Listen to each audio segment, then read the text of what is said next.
கோயிலுக்கு கிளம்ப ரெடி ஆகிட்ருக்கேன். இப்போ தான் மிளகா அரைச்சிட்டு வந்தாங்க. ரெடி ஆகிட்ருக்கேன். என் பையன் நடுவில் வந்துட்டு ஹாய் காமிச்சிட்டே இருக்கான்.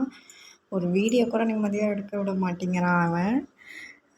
தலையை வரைக்கிட்டு கிளம்ப வேண்டியது தான். நம்ம கிளம்புறத விட குழந்த பிறந்தா அவங்கள கிளப்பி விட்டு நம்ம கிளம்புறதுக்குள்ளே டைம் ஆகிடுச்சு. அதுக்குள்ளே வந்து கிளம்புன்னுவாங்க இவங்க. அவர் ரெடி ஆகிறதுக்கு அவர் ரெடி பண்ணிக்கிட்டு இருக்காரு. அவர் எல்லாமே நம்ம தான் பண்ணணும். இவர் படுத்துக்கிட்டு விளையாடிக்கிட்டு ஜாலியாக இருக்கார். இவங்கள கிளப்புறது தான் இருக்கிறதுலே பெரிய வேலை நமக்கு. அவ்வளோதான், ரெடி ஆயாச்சு, கிளம்ப வேண்டியது தான் கோவிலுக்கு.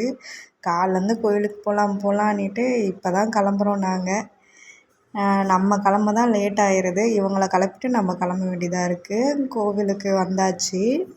சாமி கும்பிட்டுட்டு கொஞ்சம் வீட்டுக்கு தேவையான திங்ஸ் வாங்கலாம் அப்படின்ட்டு போனோம். அவங்க அப்பா பூ வாங்கிட்டுருக்காங்க. தேங்காய் வாங்கிட்டு வருவாங்க தேங்காய் உடைக்கிறதுக்கு. கோவிலுக்கு வந்தாச்சு. சாமிக்கு இது பண்ணிக்கிட்டு இருக்காங்க.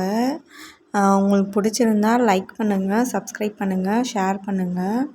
இன்ட்ரெஸ்டிங்கான வீடியோஸ்லாம் வரும், பார்த்து என்ஜாய் பண்ணுங்கள்.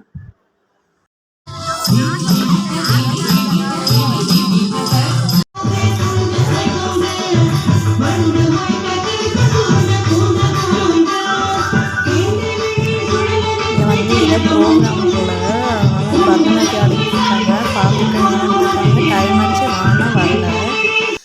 அவ்வளோதான், கிளம்ப வேண்டியது தான். இப்போ கோவிலுக்கு போய்ட்டு அப்படியே மீன் வாங்கணும் அப்படின்னு சொல்லிட்டு என் பையன் கேட்டுக்கிட்டு இருந்தான்.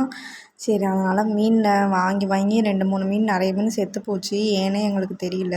சரி, அப்படியே மீனை வாங்கிட்டு வீட்டு சைடு போகும்போது கரண்ட் இல்லை. சரி, அப்படியே ஒரு ஜூஸை ஒன்று குடிச்சிட்டு போவோம் அப்படின்னு சொல்லிட்டு ஜூஸை குடிச்சிட்டு வீட்டுக்கு